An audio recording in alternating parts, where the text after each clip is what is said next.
Bueno, vamos a hablar esta noche un poquito sobre el comercio mundial, lo que ha sucedido durante el año 20, el año 21 y lo que venía sucediendo en el 19. Comercio mundial, entre el 80 y el 90% del mismo se realiza por vía marítima.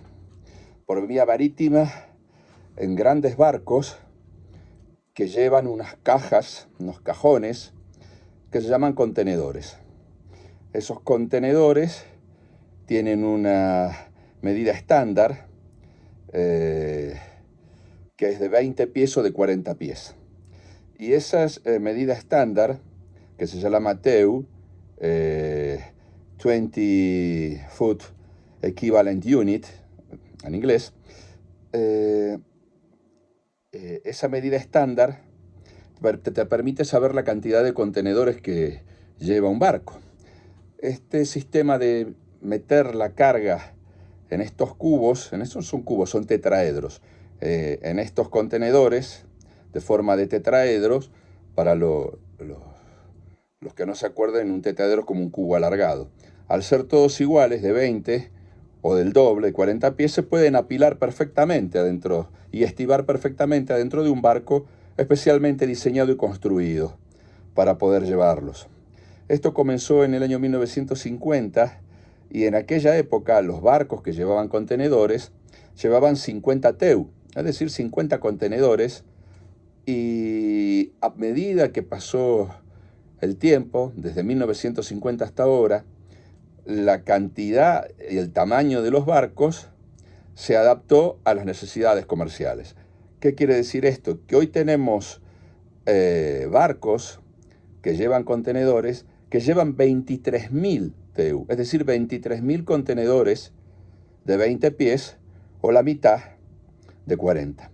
Entonces, y se cargan en forma mixta, algunos de 40, otras de 20 pies. Así que calculen ustedes el tamaño que tienen que tener esos barcos que llevan esos contenedores. Esos barcos tienen 400 metros de eslora, 100 metros de manga, 120 metros de manga. Es decir, que tienen una longitud de 400 metros. Imagínense, casi medio kilómetro de largo. Y semejantes moles, navegando en el mar, con un tamaño tan grande, los hace poco marineros, y cuando hay tifones o condiciones adversas con tormentas en el mar, suelen naufragar.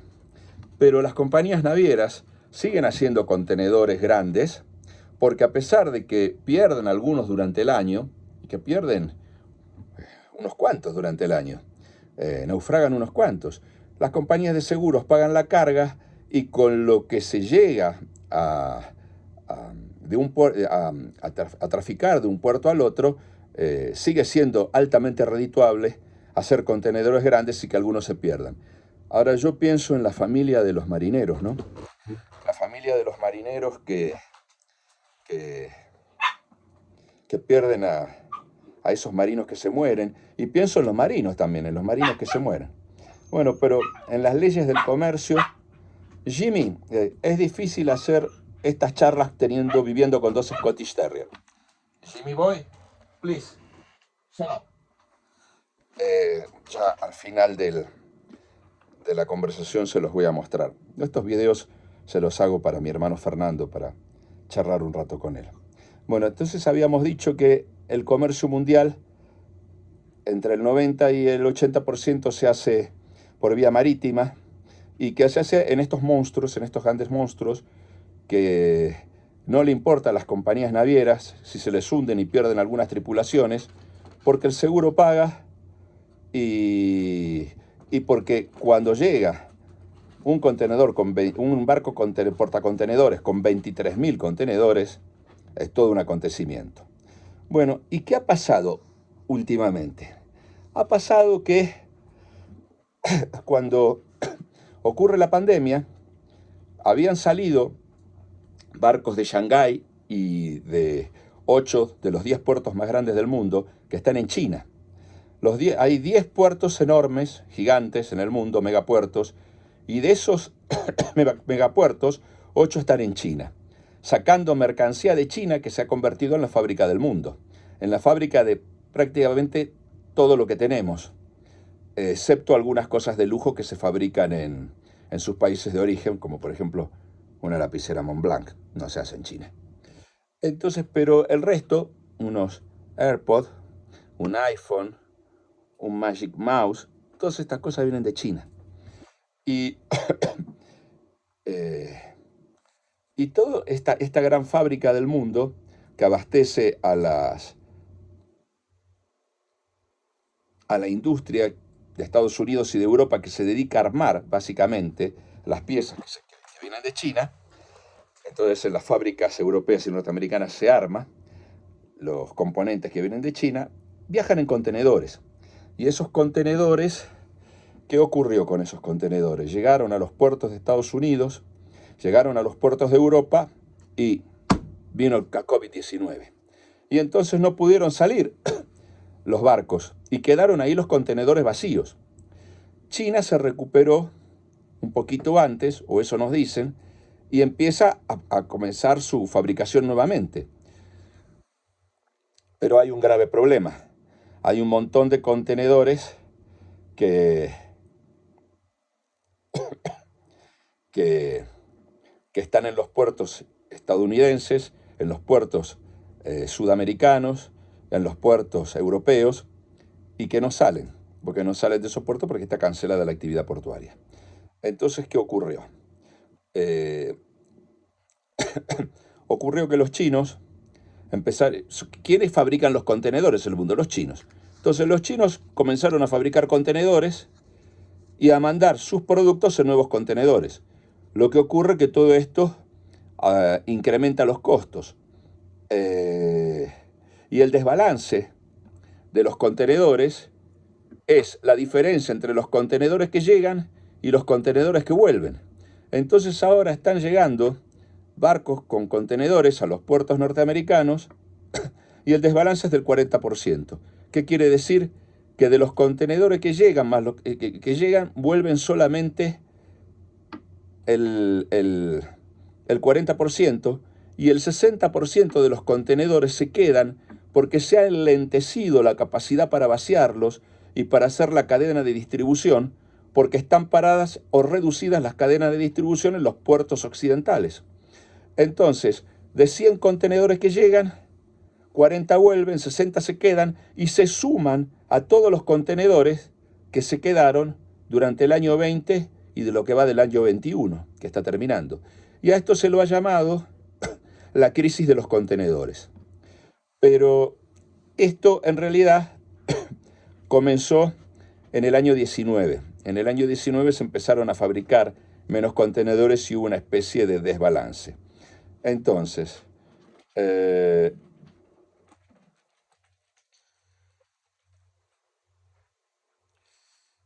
esto ha provocado, entre otras cosas, que aumente el tráfico, porque al haber menos contenedores hay que poner más barcos. Y este aumento del tránsito naval,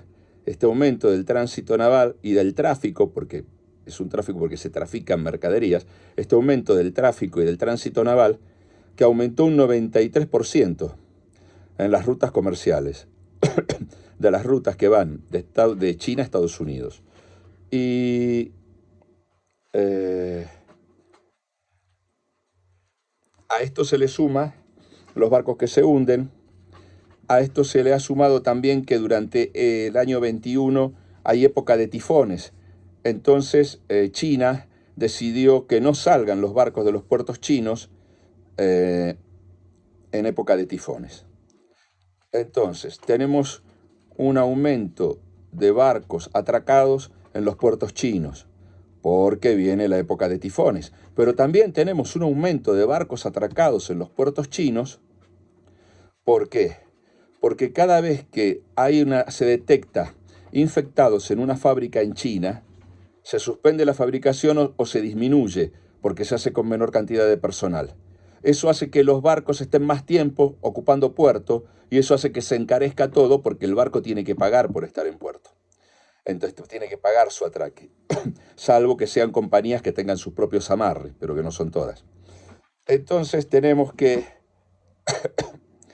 eh, tenemos barcos bloqueados, tenemos contenedores que no vienen, pero los chinos lo solucionaron muy fácil eso. ¿Por qué? Porque las fábricas de contenedores están en China también. Los chinos también fabrican los contenedores. Y un contenedor fabricado en el año 1919 costaba alrededor de 1.400 dólares. Hoy un contenedor cuesta 2.500 dólares. Es decir, que la mercadería que va a salir de China va a salir en un contenedor que cuesta más caro, va a salir con un aumento del precio porque el barco estuvo bloqueado más tiempo y alguien tiene que pagar todo eso, y lo va a pagar el ciudadano de a pie y de a caballo. Es decir, lo van a pagar los consumidores. Entonces, esto es un poco desprolijo lo que estoy contando porque no lo estoy guionando. Estoy contando lo que se me va ocurriendo a lo largo de lo que he ido escuchando durante estas semanas. Ya hablamos de la cancelación de viajes por tifones en el 2021. Hablamos de los 8 puertos más grandes, de los 10 puertos más grandes del mundo, 8 están en China. Y esos puertos están congestionados. También hablamos de que están congestionadas las rutas navieras. ¿Y dónde es en estos momentos que hay más tránsito y más congestión?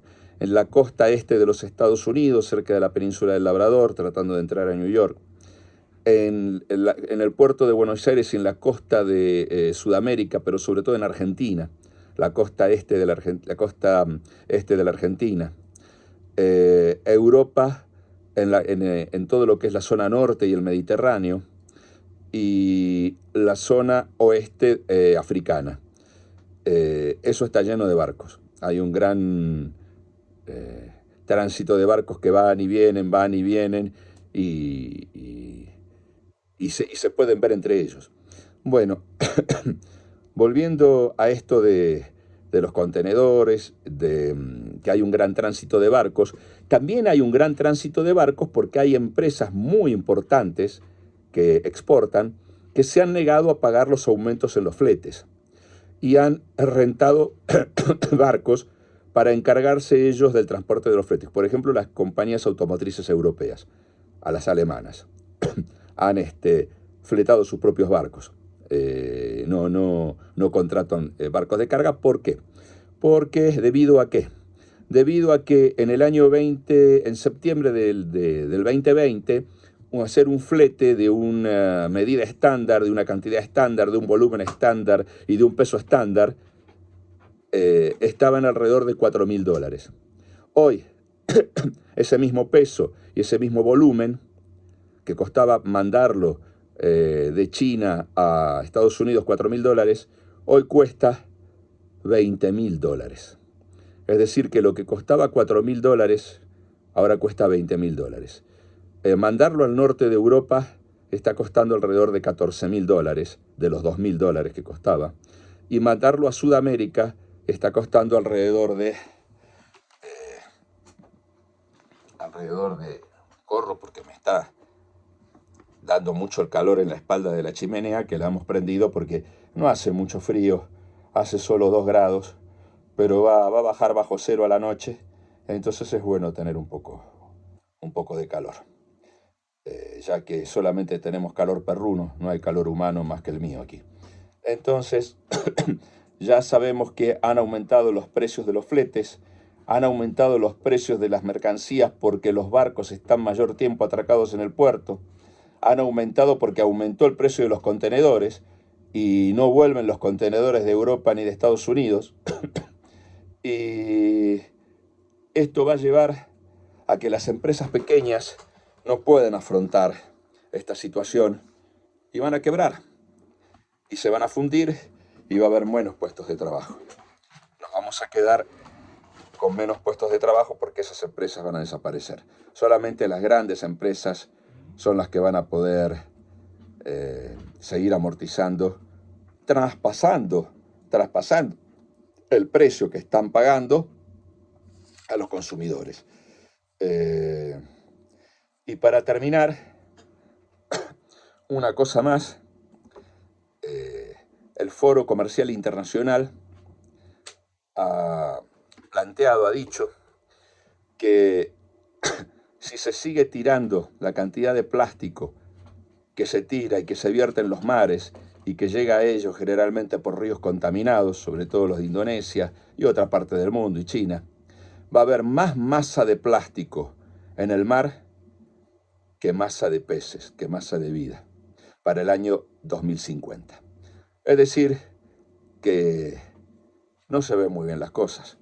Para el año 2050, si no se empieza a dejar de ensuciar los ríos y los mares, va a haber más plástico, más masa de plástico en el mar que peces. Y ahora, para finalizar, les dejo todo esto que reflexionen y una casita más. El comercio es guerra. La guerra siempre ha sido comercio. En el año 1520, China comerciaba principalmente con Europa a través de España. Los productos de China por la ruta de los galeones salían de los puertos chinos con porcelana, seda y especias, llegaban a México, cruzaban México, se embarcaban en el Atlántico y iban a Europa. Eso llevó mucha prosperidad, y los chinos querían y aceptaban solamente como moneda de comercio el doblón de oro español. El doblón de oro español era como el dólar hoy. El doblón de oro español dominaba las transacciones comerciales entre China y Occidente. Y si tú querías comprarle algo a los chinos, tenías que pagárselo en doblones de oro españoles. ¿Cuánto tiempo duró esto? Hasta 1810, en donde los mexicanos o las colonias españolas del Virreinato de Nuevo México deciden independizarse y ya no se pueden traer los productos por ahí. Pero todavía tenía España colonias de ultramar hasta 1898, en que las pierde con la guerra con Estados Unidos, que le hace la guerra por Cuba, y pierden Cuba, pero no fue lo más importante perder Cuba, fue perder Filipinas. Al perder Filipinas pierden Manila y pierden las rutas comerciales con China, que era en realidad lo que se quería, entre otras cosas. Pierden todas las colonias y los territorios de ultramar asiáticos en esa guerra.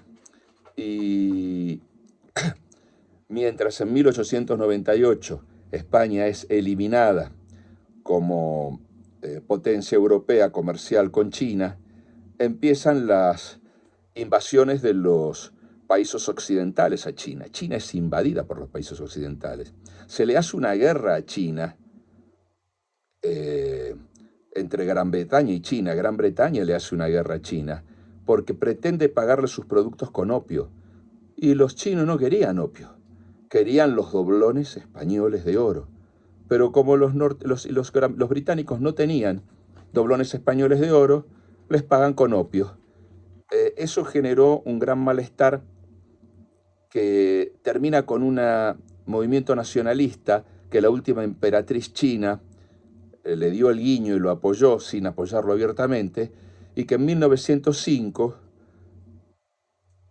se conoce con un gran levantamiento nacionalista chino en contra de todo lo que era extranjero. Y ahí liquidaron toda la penetración cultural, asesinando misioneros, echando a todos los europeos. Y las delegaciones diplomáticas europeas en Beijing estaban en una zona especial, en una zona residencial donde estaban todas las embajadas. Ahí estaban las embajadas de los países que habían penetrado China para comerciar y sacar sus productos pagándoles muy poco. Y esos países eran Estados Unidos, eran Gran Bretaña, Francia, Alemania y Japón. Alemania tenía colonias de ultramar en Oceanía y en Sudeste Asiático. Holanda también tenía embajadas ahí. Y sobre esta situación del levantamiento, las embajadas quedan rodeadas y en un primer momento el ejército imperial chino dice que los va a proteger y apunta sus fusiles hacia afuera del recinto de las embajadas. Pero llega un momento en que los boxers, que así se llamaban a estos peleadores, a estos nacionalistas chinos, llegan ya a rodear el recinto de de las embajadas y los fusiles del ejército imperial se dan vuelta y empiezan a apuntar para el lado de las embajadas. Con lo cual se genera una gran reacción de Occidente, armando un ejército. Ya desde el primer momento que los Boxers se levantaron, se armó un ejército británico y multinacional que avanzaba lentamente y tardó 55 días en llegar a liberar a las sedes diplomáticas de Beijing. Se hicieron películas muy bonitas acerca de esto, mostrando bucólicamente e interesantemente cómo los pobres occidentales civilizados y los misioneros y los que habían quedado allí atrapados en las embajadas, todos los extranjeros resistieron abnegadamente 55 días y no podía faltar Charlton Heston. Charlton Heston era el comandante de los Marines que defendían la embajada de los Estados Unidos. Ava Gardner era una condesa rusa escapada y exiliada en China, no sé por qué, porque todavía no estaba la revolución comunista. Y Jimmy, stop please, y David Niven era el embajador británico. Y con gente tan bonita, tan linda, tan agradable, y esos chinos tan malos y tan salvajes que cortaban a la gente en pedazos y le sacaban la piel viva y les hacían el tormento de las 1000 agujas, bueno, fueron vendidos así. La otra film que narra los acontecimientos de la Guerra de los Boxers es El cañonero del Yangtze, que es un poquito más ajustado a la realidad, aunque no cuenta estos trasfondos políticos que yo les he contado, que fue protagonizado por Steve McQueen y Candice Bergen. Ah, cómo me enamoré yo de Candice Bergen en mis primeros mozos años cuando vi ese film, de la cual sigo enamorado ahora, de aquella imagen. Bueno, stop, Jimmy, stop. Entonces, estábamos en que viene la guerra de los Boxers, China se termina de rendir completamente a los poderes occidentales y ahora hay una nueva situación económica y es que China muy pacientemente, ha ido dando vuelta a la situación. Primero el comunismo chino, primero la revolución agraria para darle de comer a 1500 personas, luego de que dejaron de tener hambre, entraron en la economía de mercado. Ahora no habrá, de a poco se van alcanzando los estándares de vida. Este es Jimmy. Salude Jimmy. Este es Jimmy Boy, un Scottish Terrier Witten, trigo. Scottish Terrier trigo. Después lo van a conocer a Scotty, que es el Scottish Terrier Brindle, que es mechado entre negro y trigo, pero casi todo negro. Entonces estábamos en que China es penetrada, pero China de a poco se va liberando. Primero consiguen darle de comer a su gente, y ahora está bien, hay un montón de gente que trabaja con jornadas de 12 horas, de 14 horas, o algunos privilegiados de 8 horas, pero ya tienen algunas cosas más que comida. Tienen teléfonos celulares, han mejorado su estándar, y como son 1.500 millones de personas, tienen un 10% de millonarios, que son los que manejan las grandes empresas y corporaciones. Y esos millonarios chinos,